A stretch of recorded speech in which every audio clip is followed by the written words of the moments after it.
Bismillah. Assalamualaikum warahmatullahi wabarakatuh.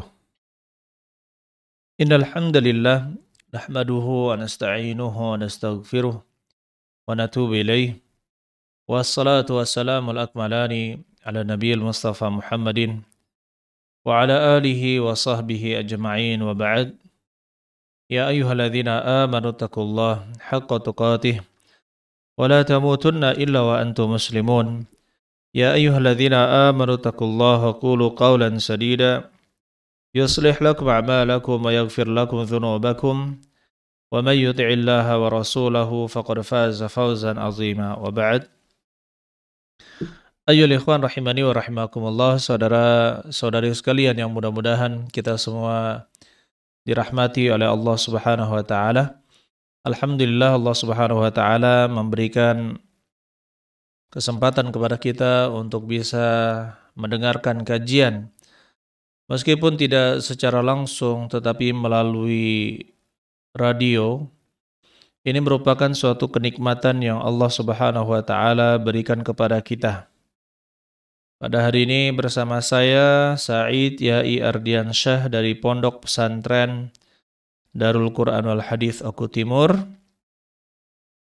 Kemudian kita pada hari ini bisa on air alhamdulillah dengan media-media yang Masya Allah dimudahkan sekarang oleh Allah Subhanahu wa ta'ala. Dan kita membahas insya Allah pada hari ini lanjutan kajian kemarin, yaitu dasar-dasar fikih puasa, dasar-dasar fikih puasa. Dan bagi saudara yang ingin bertanya, maka bisa bertanya melalui pesan singkat atau SMS ke 0812 7314 7317. Ini bisa juga dengan WA. Kemudian nanti setelah jam 5 tepat, itu silahkan yang ingin interaktif atau menelepon, bertanya melalui telepon, ya bisa ke nomor 0822 6947 4046. Baik. Ayyuhal ikhwan rahimani wa rahimakumullah, saudara-saudari sekalian yang mudah-mudahan kita semua dirahmati oleh Allah Subhanahu wa taala. Pada pertemuan lalu kita sudah membahas tentang mustahabbatus syam, yaitu hal-hal yang disunnahkan untuk orang yang berpuasa. Dan kita sudah bahas 4 hal.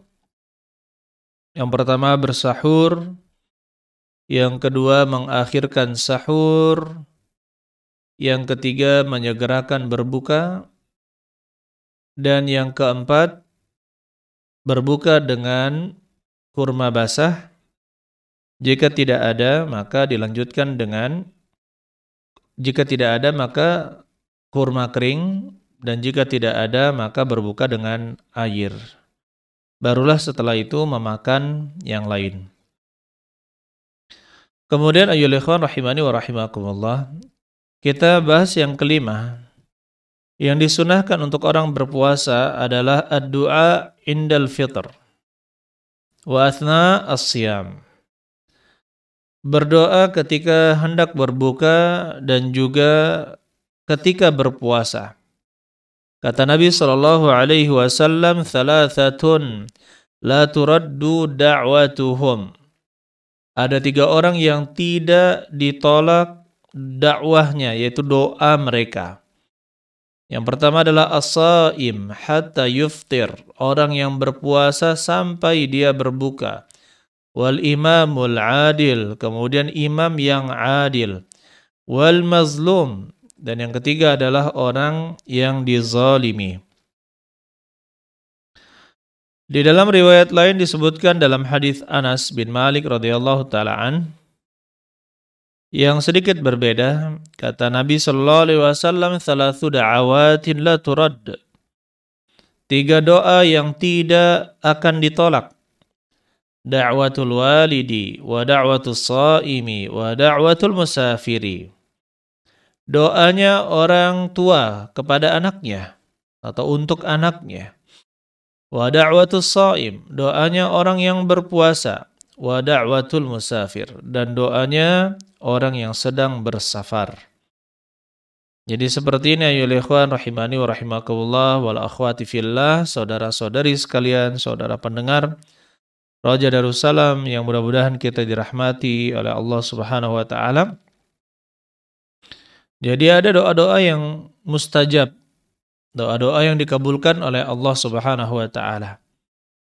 Nah, berkaitan dengan hadis ya, wa da'watus shaim hina yuftir, ada lafaz dan doa orang yang berpuasa hina yuftir, ketika berbuka. Maka lafaz yang seperti ini dilemahkan oleh para ulama. Jadi dia bukan khusus untuk orang yang akan berbuka saja, tidak. Jadi doa orang yang berpuasa itu dari dia awal berpuasa, terbitnya fajar shadiq, sampai menjelang maghrib, itu adalah waktu yang utama untuk orang yang berpuasa, berdoa. Jadi kalau misalkan ibu-ibu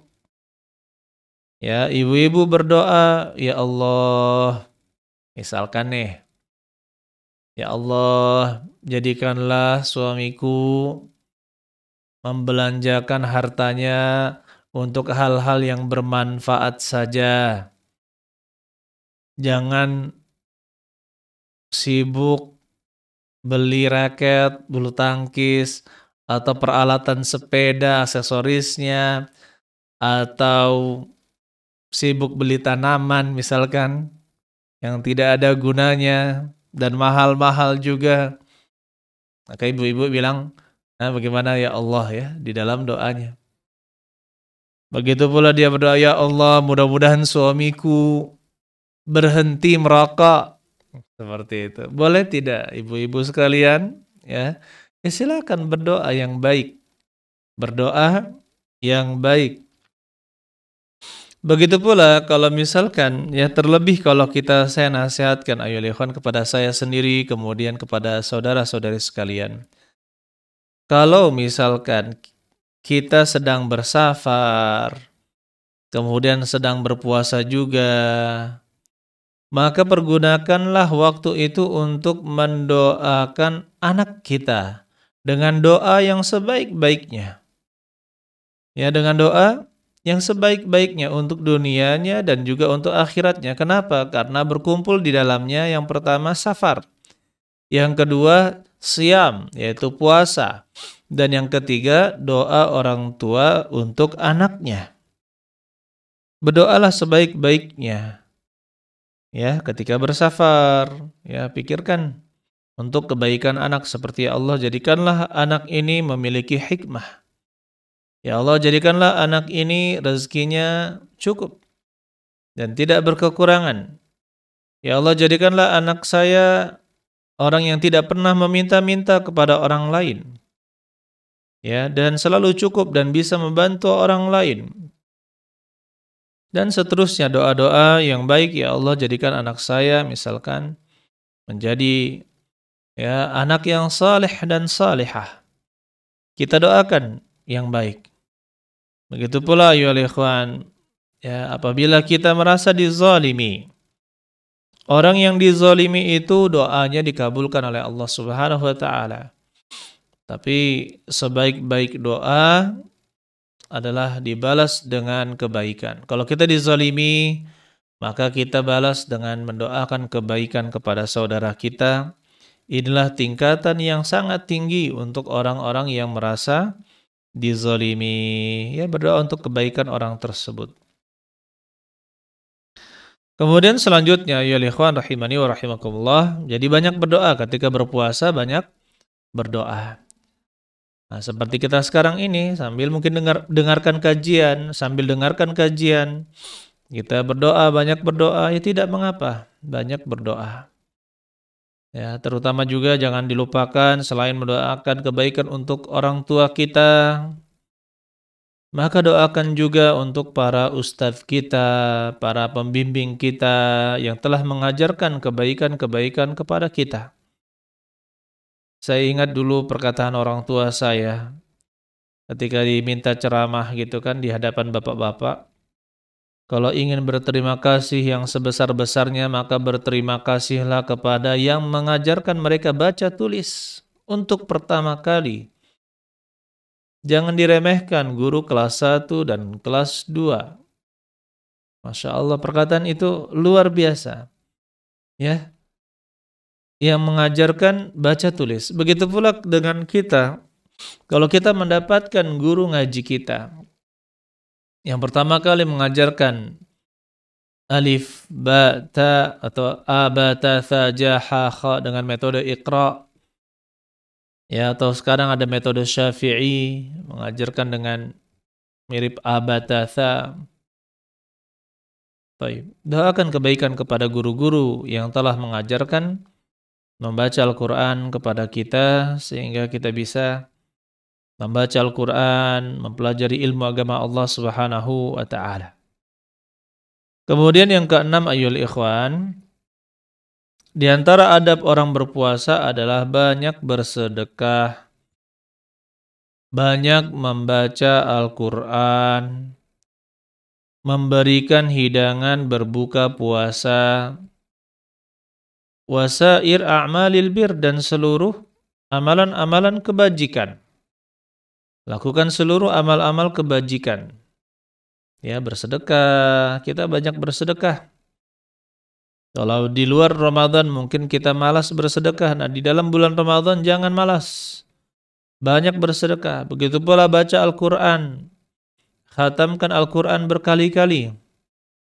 Dan juga beri bukaan puasa untuk orang yang berpuasa. Maka akan mendapatkan pahala seperti orang yang berpuasa tersebut tanpa mengurangi pahala orang yang berpuasa tersebut sedikit pun.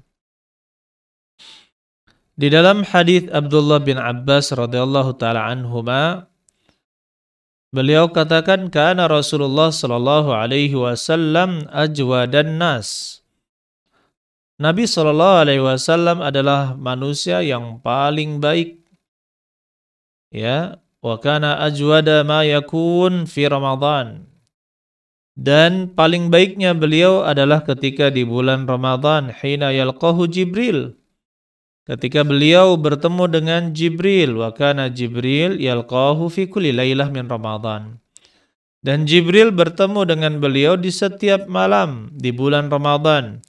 Fayudarisuhul Quran. Kemudian ya mengajari beliau Al-Quran.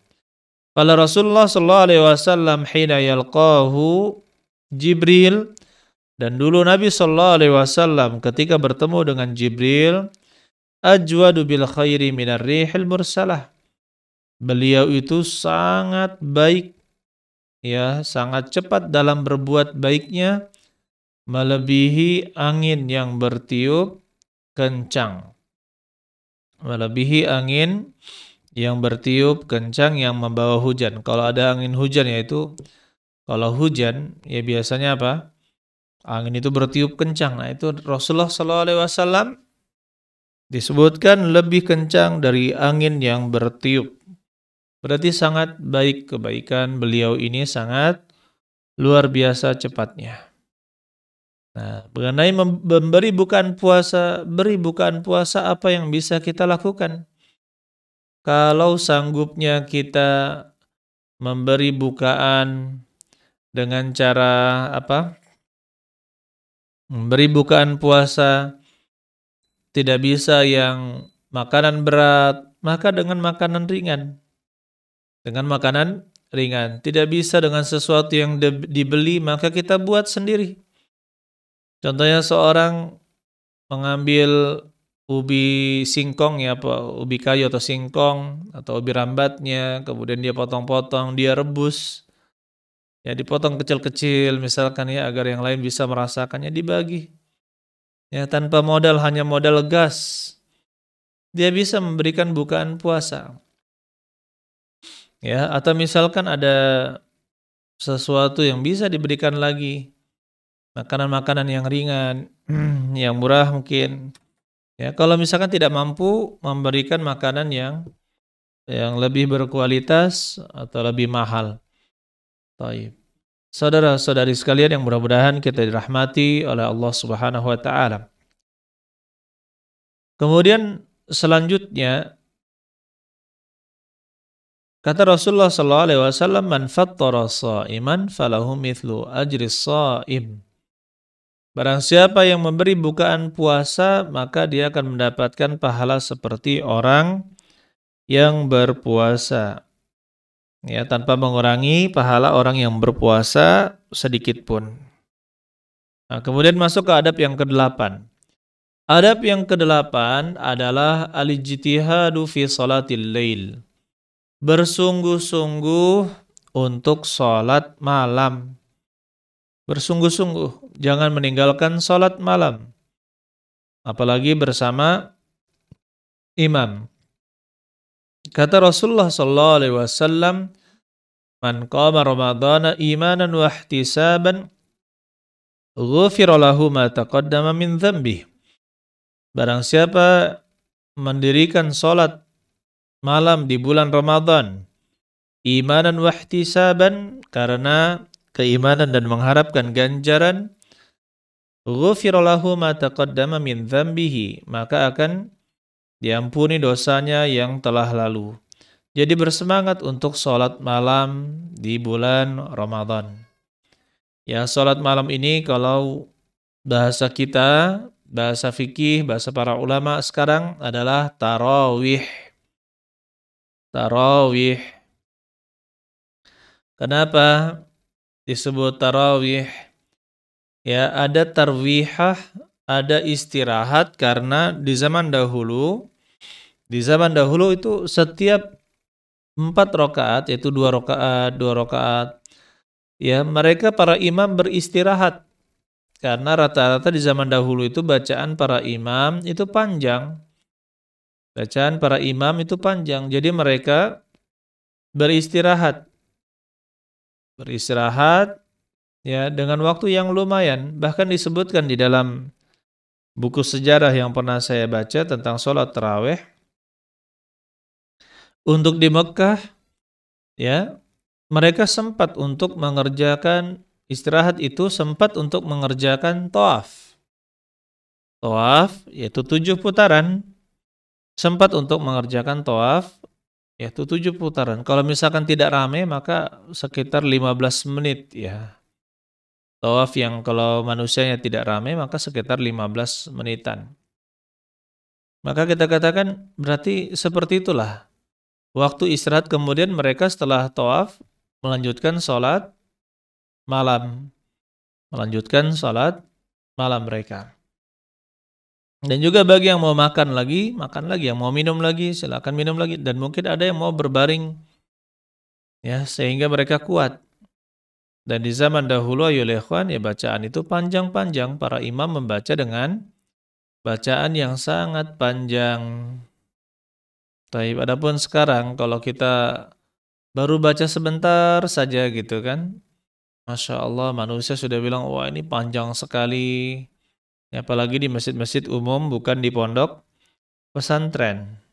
Tapi baru kita baca 2 ayat yang agak panjang dikit, sudah dibilang, ini kepanjangan ayatnya. Baik.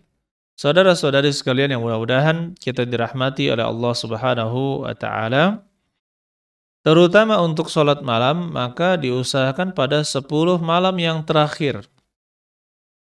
Pada 10 malam yang terakhir itu benar-benar berijtihad. Benar-benar berusaha keras ya untuk menghidupkan seluruh malam. Menghidupkan seluruh malam.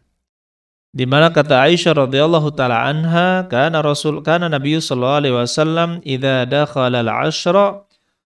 Dulu Nabi sallallahu alaihi wasallam ketika masuk ke 10 malam yang terakhir, syadda mi'zarahu wa ahya lailahu wa aiqaza ahlahu. Dulu Nabi sallallahu alaihi wasallam jika masuk ke 10 yang terakhir, maka beliau mengencangkan mi'zarahu, ikatan pinggangnya. Ikatan mi'zarnya, ikatan sarungnya. Ya, wa ahya lailahu, dan menghidupkan malamnya, wa aiqadha ahlahu, dan membangunkan istrinya. Jadi benar-benar Nabi Shallallahu alaihi wasallam menghidupkan seluruh malam. Kalau ditanya apakah tidak tidur, ya tidak tidur. Tidak tidur. Kalau di Mekah dan Madinah itu kalau sudah masa i'tikaf itu biasa saja orang tidak tidur, subhanallah. Ya justru kita kalau mengikuti mereka ya berat sekali rasanya. Kita tidurkan sebentar ya baru ikut ke mereka. Ya kapan tidurnya? Nanti setelah matahari terbit. Setelah matahari terbit ya atau setelah subuh, kalau tidak tahan maka langsung tidur setelah sholat subuh. Kalau misalkan masih tahan, maka setelah matahari terbit itu lebih utama. Baru tidur pagi. Allah alam bisawab. Silakan bagi saudara yang ingin bertanya. Masya Allah, di sini ada 5 pertanyaan ya yang masuk.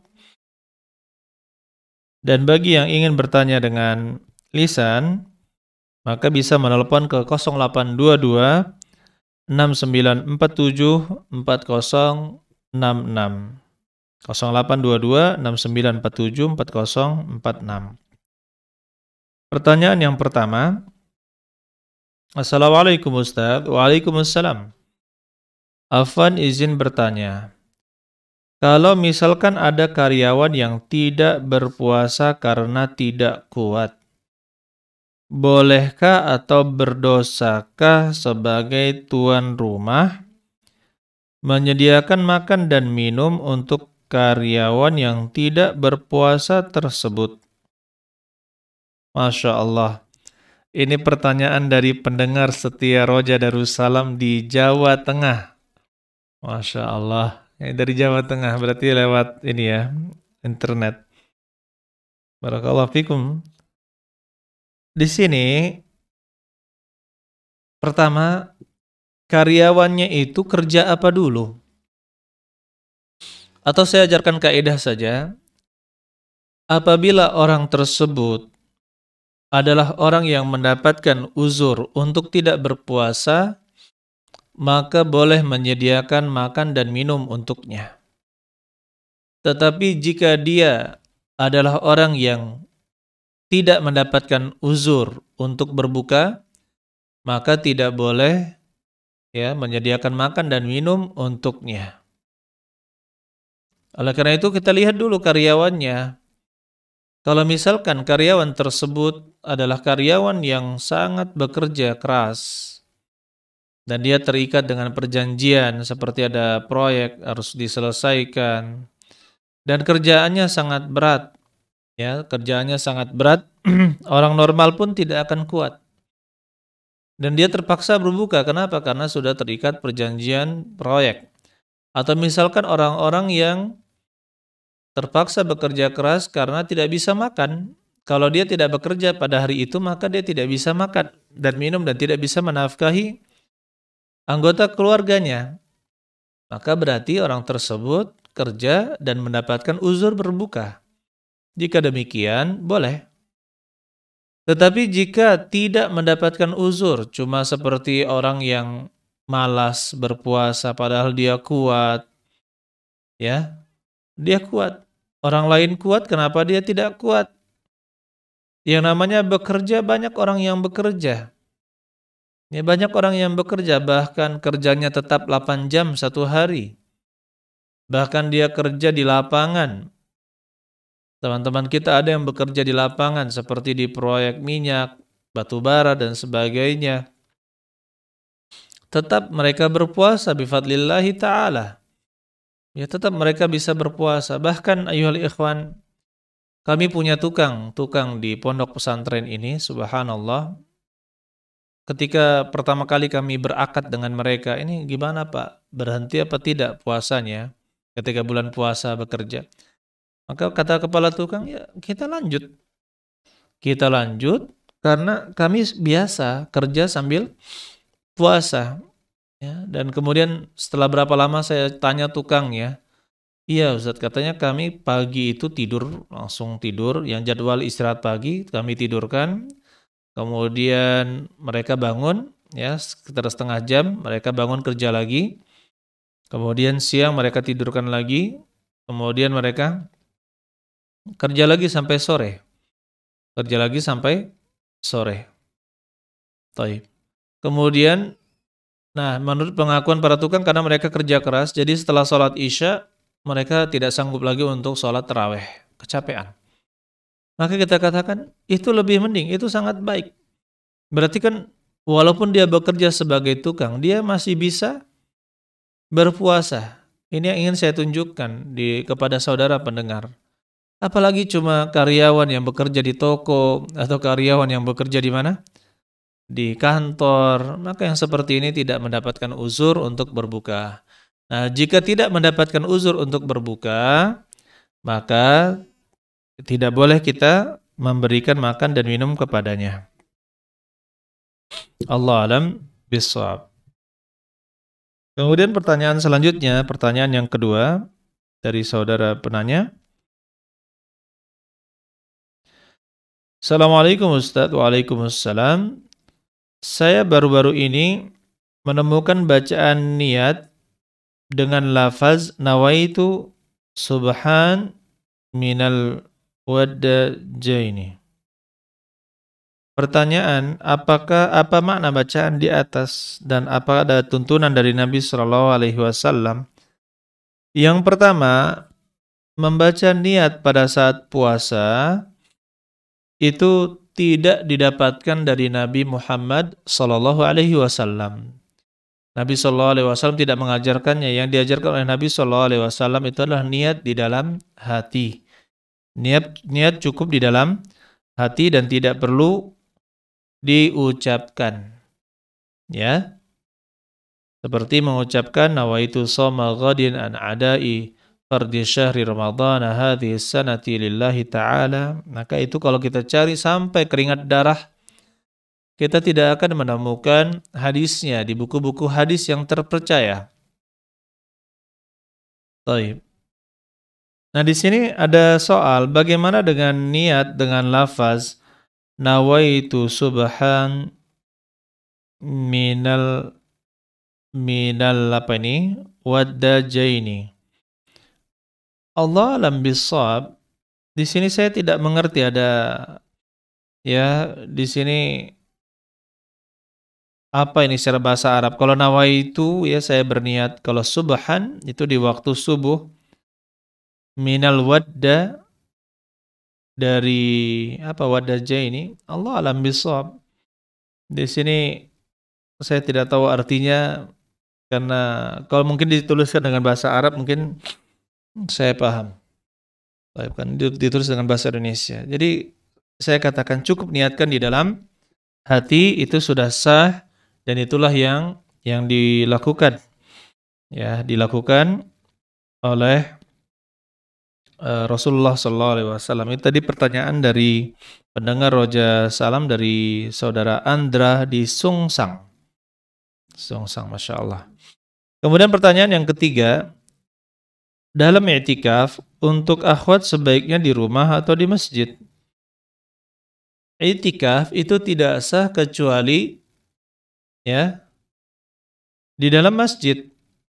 Sebagaimana kata istri Nabi sallallahu alaihi wasallam, kana ya'takif ashrul awakhir min Ramadan. Dulu beliau beriktikaf 10 terakhir dari bulan Ramadan. Thumma i'takafat azwajuhu min ba'dihi. Kemudian beriktikaflah istri-istri beliau sepeninggal beliau, yaitu di masjid.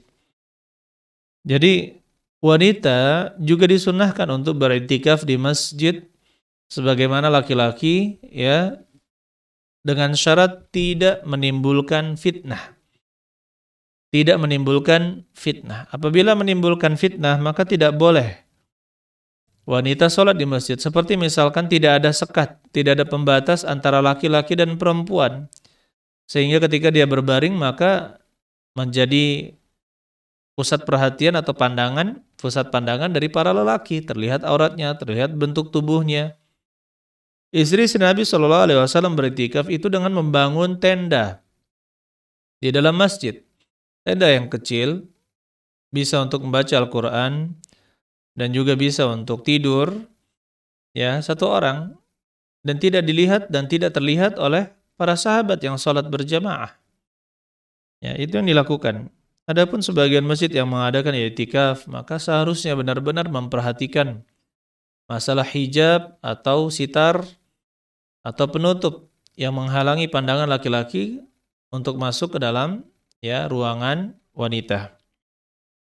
Taib. Adapun di rumah, seperti misalkan ada namanya musalla al-bait, yaitu masjid rumah, maka itu tidak memiliki hukum masjid. Tidak memiliki hukum masjid. Kemudian pertanyaan yang keempat, bagaimana kalau kita tidak ingat hutang puasa karena jahil? Setelah hijrah ingin bertobat, bagaimana cara mengqadanya? Tidak ingat hutang puasa, maka pakai prediksi yakin. Pakai prediksi yakin. Misalkan berapa tahun sudah ditinggalkan? Misalkan sudah ditinggalkan 10 atau misalkan 15 tahun. 15 tahun tidak berpuasa karena jahil. 15 tahun tidak berpuasa. Nah, berpuasanya dikira-kira berapa? Berapa dikira-kira? Kalau 15 misalkan kalikan 30 sama 29 ya, 15 atau 29 setengah. Berarti kan ada, kalau dikalikan 30 berarti 450. Nah, sekarang pakai prediksi yakin. Berapa dia yakinnya berpuasa? Berapa yakinnya dia berpuasa? Kalau yakinnya saya telah berpuasa misalkan sebanyak 10 kali, berarti tinggal mengurangi 450 kurangi 10. Ya. Kalau misalkan jumlahnya masih ragu, maka naikkan jumlahnya. Kalau misalkan 300 hari hutang qadanya, puasanya, aduh kalau 300 nggak yakin. 320. Nah, kalau 320 saya yakin. Hutang saya puasa saya tidak akan lebih dari itu. Pakai 320 yaitu prediksi yakin. Ini namanya prediksi yakin. Ya, beribadahlah seperti itu dengan prediksi yakin. Bagaimana cara mengqadanya? Dicicil. Cara mengqadanya dicicil. Ya, setiap tahun kalau bisa tidak kurang dari 30 hari dalam mencicilnya. Setelah Ramadan ini, ya kan mulai dari Syawal. Dari Syawal cicillah puasa, qadha, dicicil. Entah misalkan setiap bulan 3 hari misalkan. Ya, 3 hari, maka dicicil. Ya, kemudian tahun depan cicil lagi. Tahun depan cicil lagi, tahun depan cicil lagi. Jadi tidak ada kewajiban langsung berturut-turut berpuasa. Jadi dia sesuai kesanggupan. Nanti kalau misalkan sudah tiba masanya, qadarullah belum terbayar hutang puasa tersebut, ya, belum terbayar hutang puasa tersebut sementara kita sudah usia misalkan 65 tahun, tidak sanggup lagi berpuasa, maka kita katakan, ya boleh kalau saat seperti itu dibayar dengan fidyah.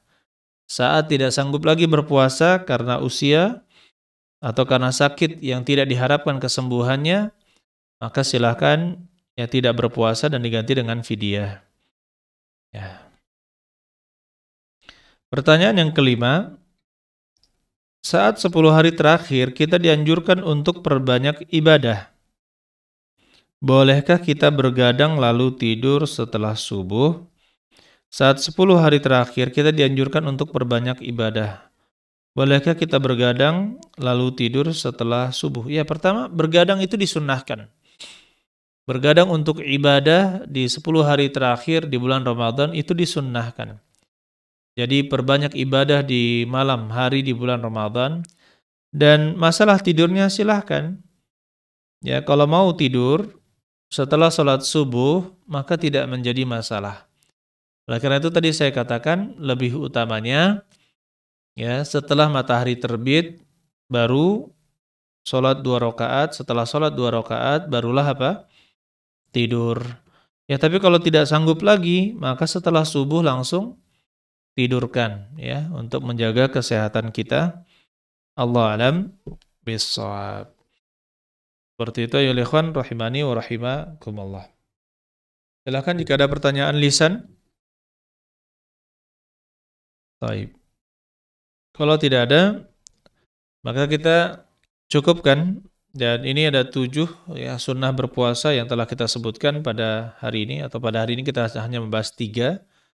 Dan insyaallah pada besok hari insyaallah kita akan membahas tentang ya sunnah berikutnya, yaitu umroh di bulan Ramadan, dan juga perkataan orang yang berpuasa dan adab-adab atau sifat dan akhlak orang yang berpuasa.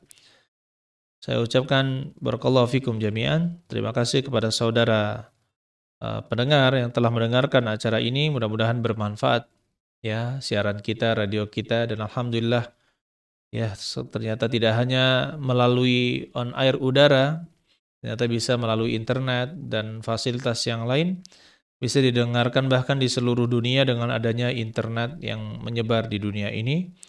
Dan kita patut bersyukur kepada Allah Subhanahu wa taala.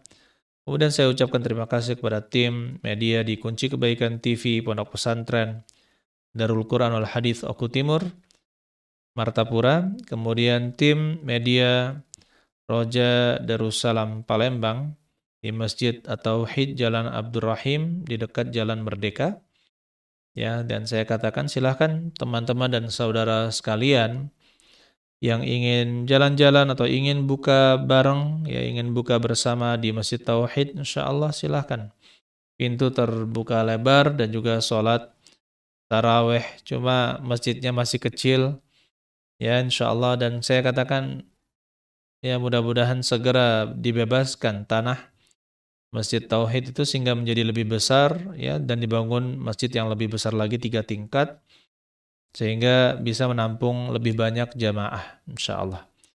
Barakallahu fikum jami'an, subhanakallahumma wa bihamdik asyhadu an la ilaha illa anta astaghfiruka wa atubu ilaik. Assalamualaikum warahmatullahi wabarakatuh.